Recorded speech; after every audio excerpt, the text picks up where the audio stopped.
Hello everyone, good morning. कैसे हैं आप सब? उम्मीद करती हूँ आप सब अच्छे होंगे। मैं भी बहुत अच्छी हूँ। और ये गिलहरी अपना काम कर रही हूँ और मैं अपना काम करने लग गई हूँ। तो सुबह सुबह मैं जो गेहूँ धोने थे और जो बच गए थे, जो साफ़ करने के बाद बच गए थे, जो राशन के गेहूँ आते वो धो के रखती हूँ। तो क्या साफ़ सफाई करके रखती हूँ तो कभी काम आ जाते हैं। और दूसरे जो है वो मैं चिड़ियों के चुगा डालने के लिए, ऊपर आपको पीछे टोकरी दिख रही है ना, इसमें मैं एक एक कटोरी डाल देती हूँ। तो शाम तक पक्षी बहुत आते हैं तो कभी कभार पूरा हो जाता है, थोड़ा बच जाता है।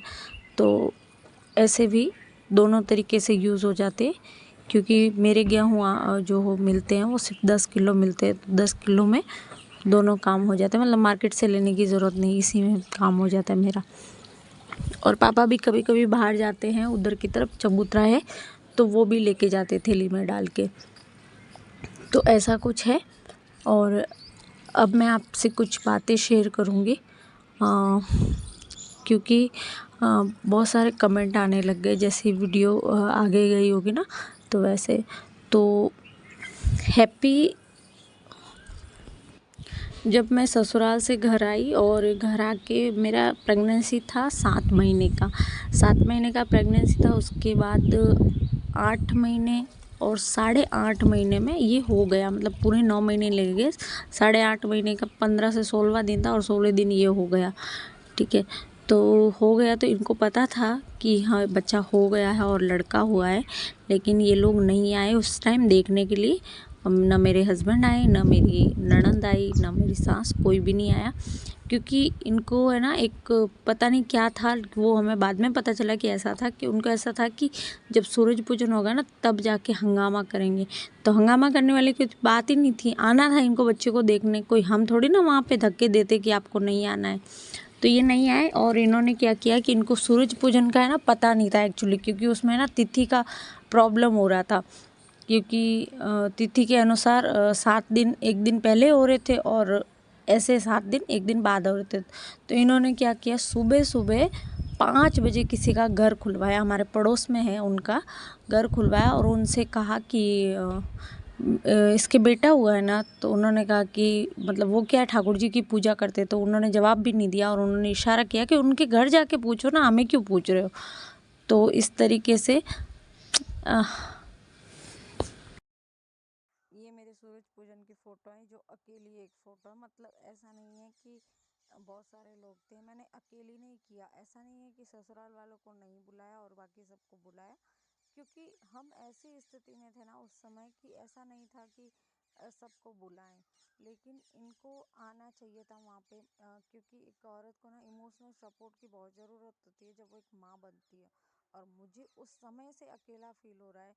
तो आज मुझे खैर अब तो आदत पड़ गई, लेकिन उस समय भी इनको ऐसा नहीं लगा कि अब हमें जाना चाहिए, बच्चे को देखना चाहिए, बच्चे की माँ को देखना चाहिए। खैर माँ का तो पहले से ही मोह नहीं था, पर बच्चे के लिए तो आते ना, लेकिन वो नहीं आए।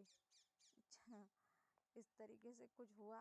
और आछाती ओगुल ओगुल आडाडी छमक लाडी उमा तातो चूड़ो में उमा ताता चूड़ा में राई माँ राई चित्रा भाई माँ बुझया चित्रा भाई माँ चूल्हा फूटे बाट की चूल्हा फूटे बाट की हाउ होई छाट। तो ये थे बुआसा और ये हैप्पी, दोनों खेल रहे थे और बुआसा इसको कुछ सिखा रहे थे पुरानी कहावतें। और ये इसकी मस्ती यहाँ पे शुरू हो गई, जो कि मस्ती हो रही है। वीडियो बनाती हूँ तो मस्ती करता ही रहता है और ऐसा कुछ है। लेकिन मैं आपको शेयर करती रहूँगी आगे, और भी बहुत कुछ बातें हैं जो मुझे आपके साथ शेयर करनी है, इसलिए मेरे चैनल को सपोर्ट करना। और ये दोपहर का समय था, मेरा गेहूँ अच्छे से सूख गया था, लेकिन इनको 2 दिन की धूप दिखानी ज़रूरी है, क्योंकि थोड़े से भी गीले रह जाते हैं ना तो इसमें इली और कीड़े होने की संभावना रहती है। इसलिए आज का दिन और 1-2 दिन और सुखा दूँगी तो अच्छे से सूख जाएंगे, फिर डब्बे में डाल के रख दूँगी। और आज फिर से मुझे जाना था गेहूँ लेने, क्योंकि गेहूँ का दिन आ गया था, मतलब गेहूँ लेने का वो डेट आ गई थी। तो वहाँ से तो मैं राशन की दुकान पे पहुँच गई और ये अंकल ने मेरा अंगूठा ले लिया था, क्योंकि अंगूठे की लगने के बाद ही गेहूँ मिलते हैं। और ये 10 किलो गेहूँ मैं अपने सर पे उठा के लेके आ गई। तो ऐसा ही कुछ जीवन है, चल रहा है, भगवान चला रहे हो, मैं भी चला रही हूँ, मैं कोशिश कर रही हूँ, पर चला ईश्वर ही रहा है। मेरे पास कोई सामान नहीं है कि मैं उसको चला सकूँ। और बाकी मैं आपको अच्छे अच्छे व्लॉग देती रहूँगी, मेरे चैनल को सपोर्ट करना आप लोग। और शाम को कुछ आ गए थे मेहमान, मेरे जीजी और जीजोसा, तो उनके लिए खाना बनाया और उनको अब विदाई देने का समय था। तो पापा यहाँ पे सबको पैसे दे रहे थे, जवाई साहब को, बच्चों को, जीजी को, उनकी ननद और ननदोई भी साथ में थे।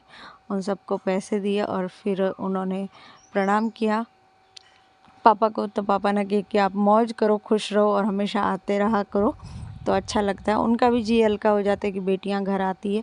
अब मैं तो यहीं हूँ, लेकिन बाकी की बेटियां सारी ससुराल है, तो आती है तो अच्छे लगते हैं। उसके बाद मैंने बर्तन साफ़ किए तो ये चिपकली का बच्चा पता नहीं कहाँ से आके गिर गया। मैंने काफ़ी देर तक कोशिश की इसको बाहर निकालने की, तो ये निकला नहीं। फिर आखिर मैंने एक मैगी के पैकेट पर लेके इसको बाहर बगीचे में रखा। ये छोटे छोटे बच्चे हो जाते हैं ना, तो ये गिर जाते हैं किचन में, पता नहीं कहाँ से गिरा, मैंने भी नहीं देखा, बाद में देखा इसको। और ऐसे घर आते हैं ना बेटियां और फिर अच्छे से विदाई देते हैं ना, तो मेरा भी मन ऐसे बहुत दुखी होता है कि काश हम भी अपने घर होते, कभी कभार आते, तो मतलब पता नहीं अलग ही माहौल होता। ठीक है, सब अच्छा ही चल रहा है, ऐसा नहीं है, दुखी नहीं करता कोई भी, लेकिन एक मन में टीस जो होती है ना, वो मेरे मन में हमेशा रहेगी और है और रहेगी। और शाम के टाइम ये कालू आ गया था, दूसरे दिन का ये शूट किया था मैंने, ये कालू भी खेलने आ गया था। तो बगीचे में बच्चे भी आ जाते हैं, पशु पक्षी भी आ जाते हैं और खेलते हैं, मैं निकालती नहीं हूँ, ठीक है, जो भी है आ जाते हैं बेचारे। कहने को और बताने को बहुत कुछ है, मैं आपको बताती रहूँगी, क्योंकि आप सबको पता है कि मेरा थोड़ा मन है ना ऐसे हो जाता है। लेकिन हाँ, मैं कोशिश करूँगी कि मैं कैमरा फेस नहीं कर सकती इस तरह से कि मेरे को एकदम से वो आंखें भर जाए और जो भी है आपको पता ही है कि। लेकिन हाँ, दुख होता है ना, तो बहुत ज़्यादा दुख होता है। ये दुख या तो वही समझ सकते हैं जो औरत है सच में, जिन्हें औरत है और जिनकी बेटियां हैं, और या फिर वो समझदार है जिनके साथ बीती हैं। जैसे कि वाईटी पे भी हम लोग बहुत सारे लोग देखते हैं, उनके साथ भी बीता है ऐसा, तो ऐसा कुछ होता है। लेकिन ठीक है, जो भी है, मिलती हूँ मैं अगले व्लॉग।